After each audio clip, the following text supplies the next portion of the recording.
Boa noite a todos, que a paz, que o amor de Jesus esteja conosco. Esta semana vamos dar continuidade ao estudo do capítulo 5 do Evangelho segundo o Espiritismo, cujo título do capítulo é Bem-aventurados os aflitos, porque serão consolados. Dentro deste capítulo das aflições humanas, nós vamos hoje refletir sobre duas grandes aflições humanas, que são a loucura e o suicídio. Vimos nas semanas que se passaram que no Sermão da Montanha Jesus nos transmite uma série de ensinos, de mensagens de esperança no porvir, no amanhã. Ali ele nos promete consolação para nossas dores, para várias situações de sofrimentos e atribulações que passamos e que já passávamos naquela época e ainda hoje passamos, porque são problemas humanos que ainda não conseguimos superar, dado que ainda nós estamos sobre a terra. É necessário que entendamos que as promessas do Cristo não são para o presente, são para o futuro. Os seus ensinos são para nos mostrar que após esse estágio, quando nós nos melhorarmos moralmente, nos afastaremos dos sofrimentos e das dores que aqui nos prendem. Vimos também, nas semanas que se passaram, a justiça das aflições. Compreendemos que há um motivo para os sofrimentos humanos na Terra. E sabendo que Deus é justo, esses motivos também o são.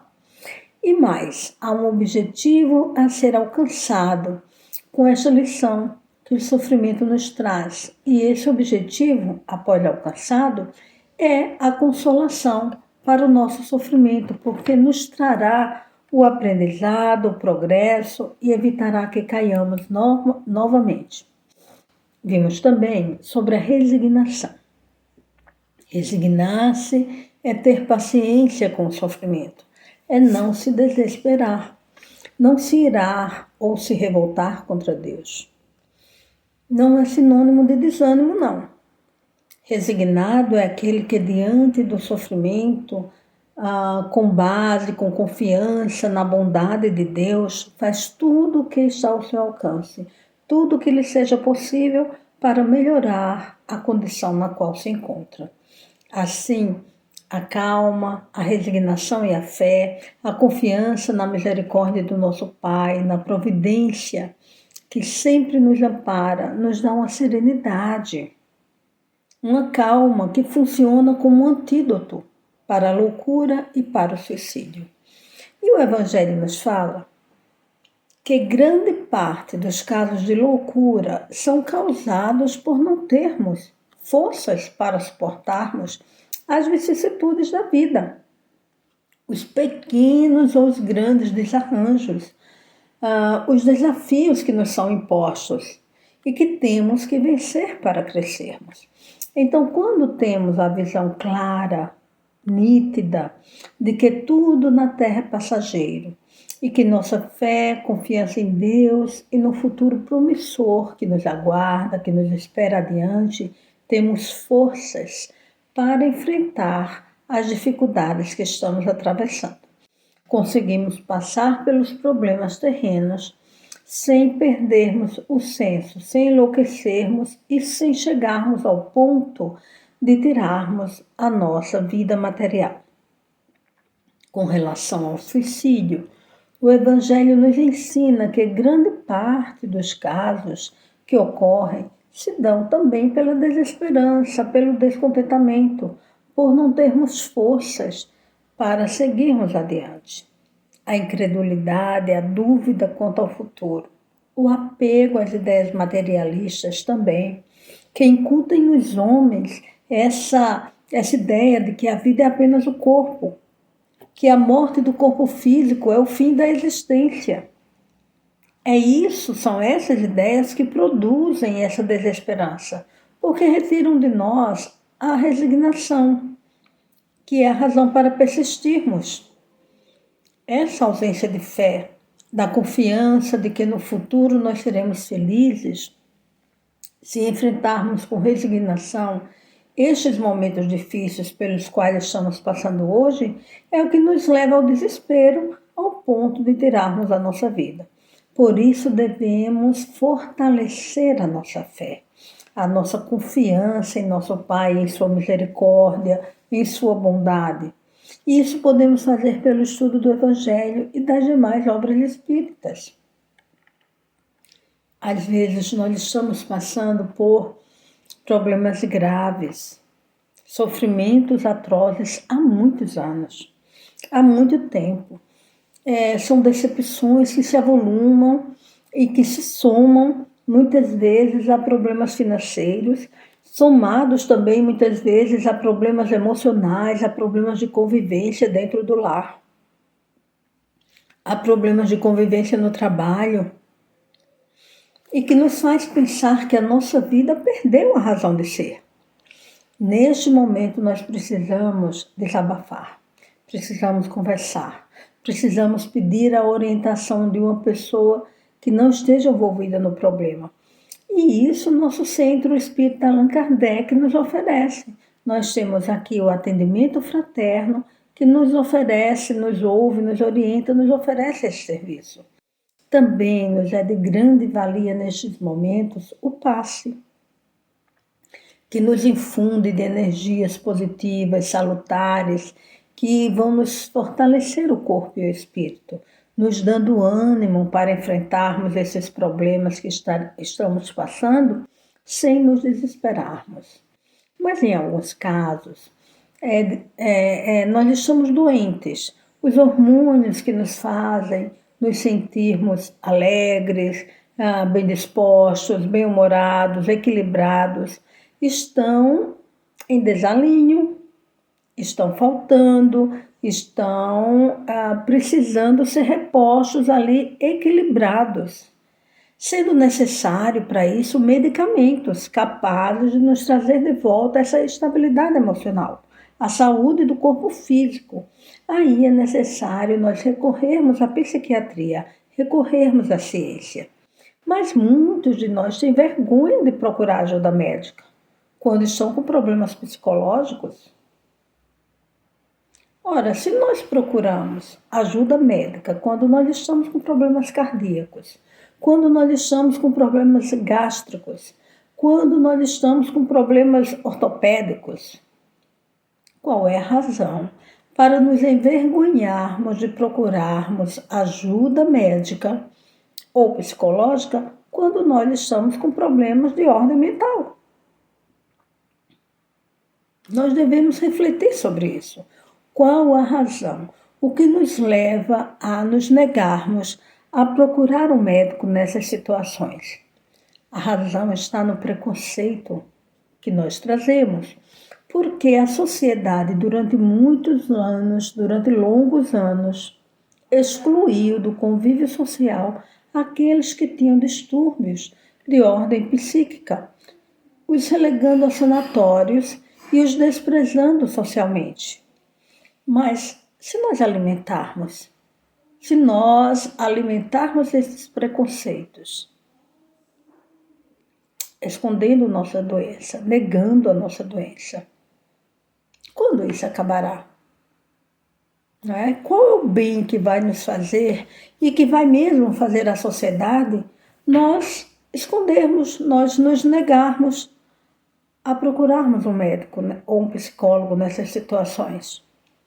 Nós temos de buscar o nosso bem-estar físico, mental e espiritual para passarmos essa vida terrena, para conseguirmos enfrentar tudo o que temos a enfrentar e sairmos bem.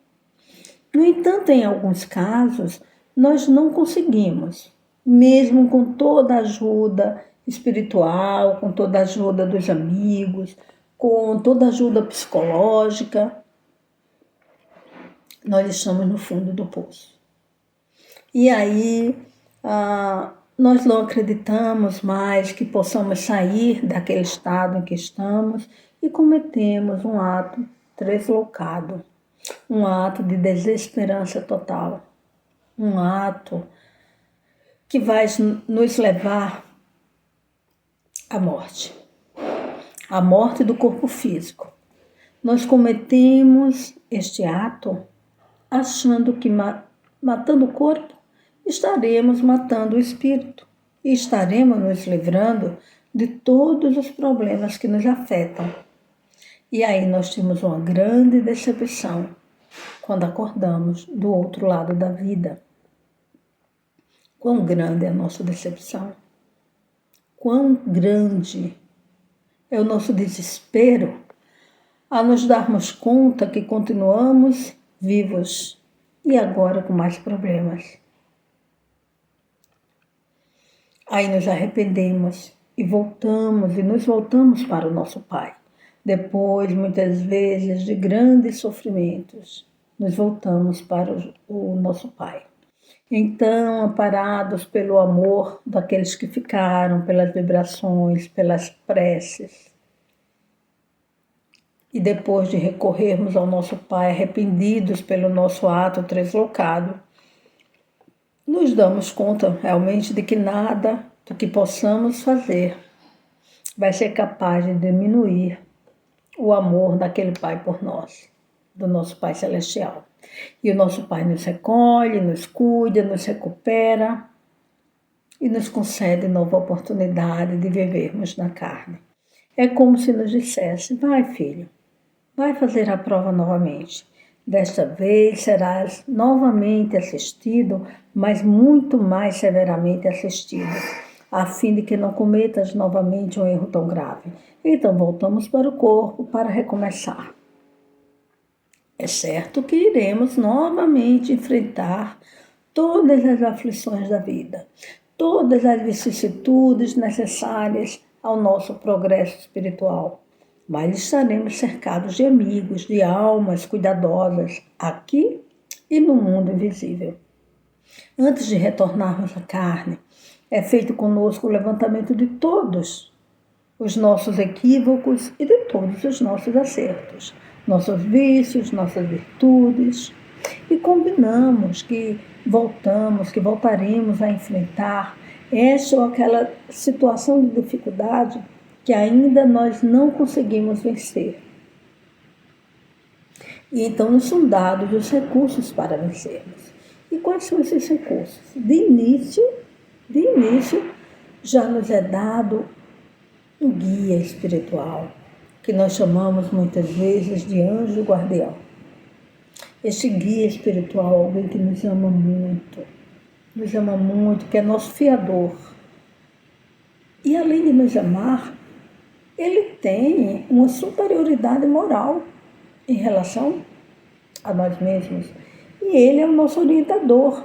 Fica ali, atento a todas as nossas falhas, nos orientando, nos dando conselhos, nos estimulando a vencermos as nossas dificuldades.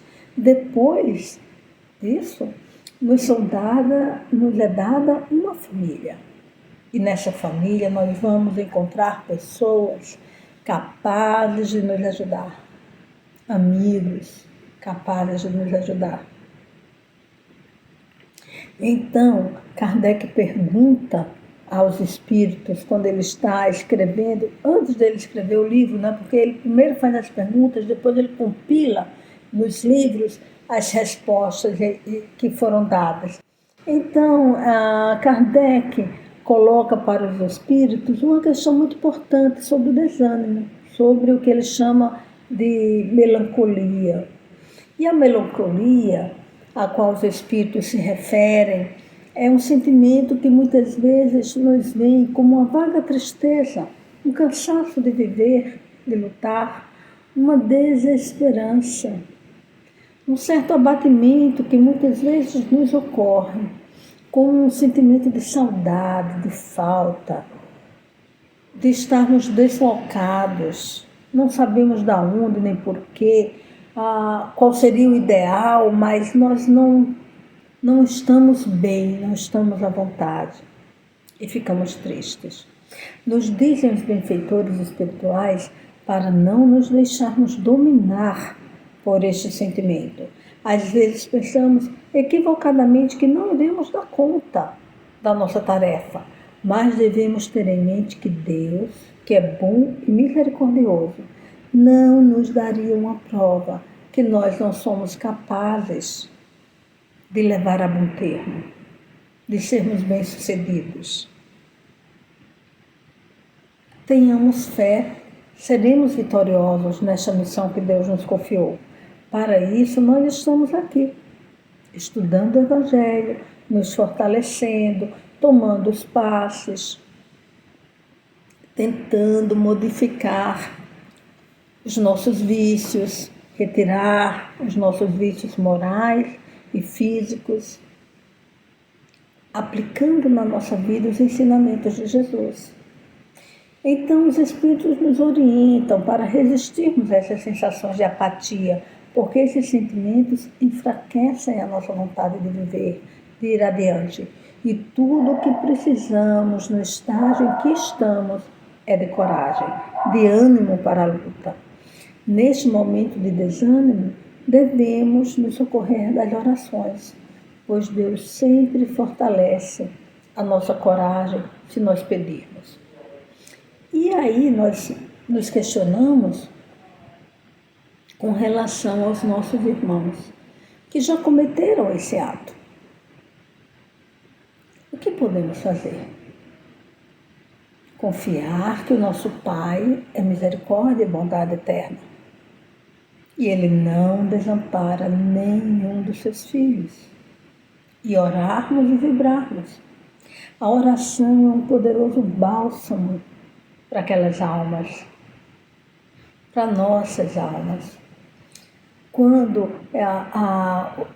nós estamos sendo socorridos nos hospitais, nos prontos socorros espirituais, nós podemos ver as orações que fazem por nós. Nós recebemos os fluidos salutares das boas vibrações e das boas orações e das orações que fazem por nós. E essas orações, elas funcionam como um calmante numa chaga dolorosa, um curativo numa ferida aberta, acalma os nossos corações, cura as nossas dores, nos enche de esperança, de amor e de vontade de viver e de superar aquela dificuldade que ainda não conseguimos. Assim, se temos um Pai de bondade imensurável, se temos o nosso guia, o nosso anjo guardião, se temos os demais recursos físicos e psicológicos que o Pai nos propicia, e ainda temos a oração que nos põe em contato com os amigos que estão no plano superior, com Deus, nosso Pai. Não vamos nos desesperar, vamos na luta. Estamos cercados de recursos espirituais, de infinito amor que nos dará forças para cumprirmos a nossa jornada.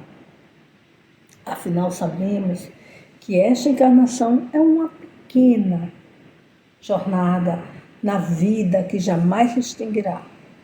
É uma pequena fase que estamos passando e tudo passará. Todos os problemas que temos hoje passarão. Sigamos em frente, confiantes em nosso Pai e em sua misericórdia, pois bem-aventurados são os aflitos, porque serão consolados. Obrigada, uma boa noite a todos.